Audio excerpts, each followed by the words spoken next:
Joining us now is congressional candidate for New York's 13th District, James Felton Keith. Welcome to the show. Thanks for having me. Glad to have you on. Excited to talk about a number of topics with you. Before we get into some of the topical stuff though, I did want to start off with your slogan, which is "We owe us." Can you tell us about that? Well, yeah, I mean, we owe us, it's hip hop, baby. I mean, at the end of the day, our slogan is around, and our campaign is around ownership, the distribution of it, and how we include people in this economy. And so we owe us just really, it came out of a rally that we had a few years ago. I've been running for Congress since 2017, and everyone just started chanting, "We owe us," as we talked about economic inclusion and equity specific to the land we live on here in Manhattan and parts of the Bronx and a variety of other things. So we owe us just started happening, and we stuck with it because it's hip hop. So I totally get the philosophy. What are some of the positions, the policies that have sprung from this starting point?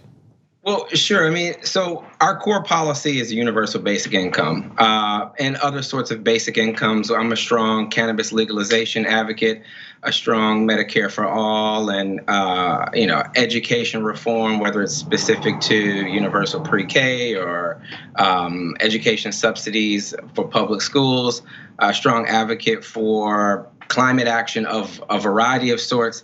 And we owe us really came around making our political villain ourselves. When we look at least the sort of representatives that we've had here in Northern Manhattan and the Northwest Bronx, they've sort of sat on these issues and given them a lot of lip service over the years, but have taken no real risk to make changes. And so we owe us was more about making ourselves the political villain instead of, say, Trump's immigrants or, Bernie's corporations or Andrew Yang's automation.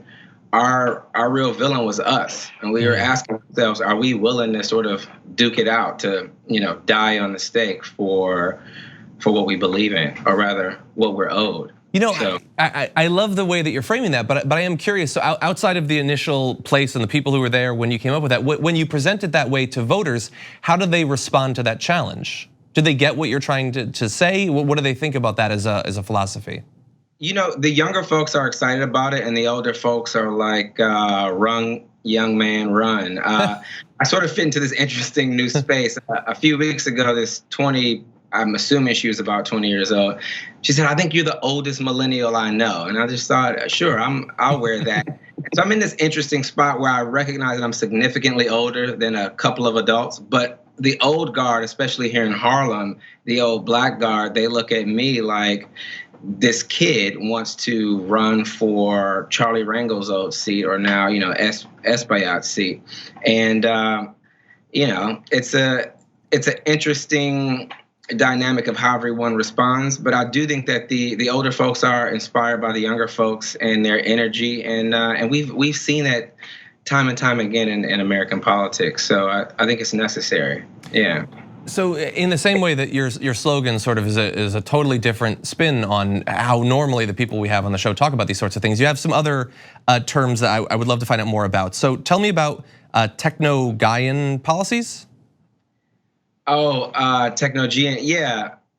Well, what specifically? It's more of an ecological stance on how we distribute ecological resources, how we cater to those. I think you may be talking about it's a portion of our inclusionism platform, right? So my core biopolitical philosophy is called inclusionism, and it's really geared around three core principles: the idea that people have an intrinsic value first, that they only derive that value from interactions with each other second, and that they are entitled to some equity in the value that proliferates from that interaction third.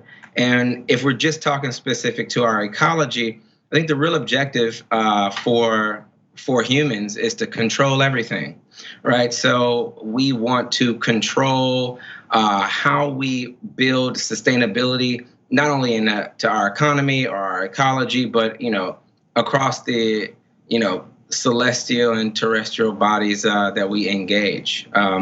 I'm a humanist, and I think that our objective should be to leverage all of the latest tech to make sure that we live here for as long as possible.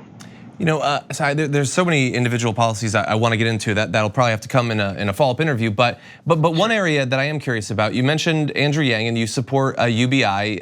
He's done a great job of elevating that as a thing that people are at the very least aware of. So I'm curious, how does your plan? What are the overlaps and what are some of the differences between the way you might approach that and the way Andrew Yang has been describing it over the last year? Sure. I think the biggest differences are just what an executive can do and what a legislator would have to do. But, early days, I was introduced to Andrew by a guy named Andy Stern, who used to be the president of the largest labor union here in the US, to really advise them and communicate to them how we were thinking about how we may achieve a universal basic income.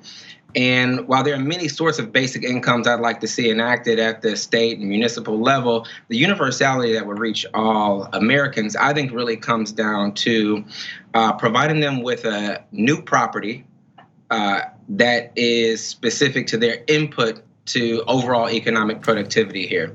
And the way we do that is really through a series of cyber and data laws that we've been passing at the state level and in Europe and Asia over the course of the past 2 years.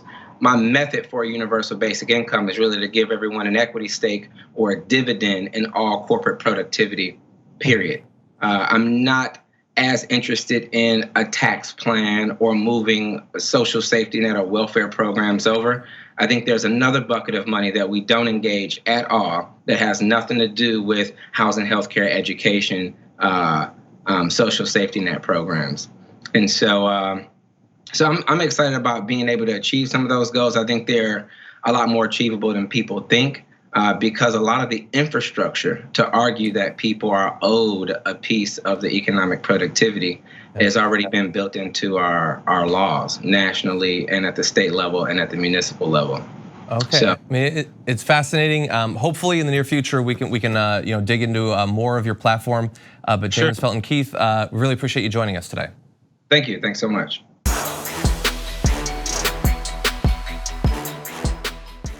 Check out the Damage Report podcast each day, wherever you get your podcasts, whether Pocket Casts or Stitcher or iTunes.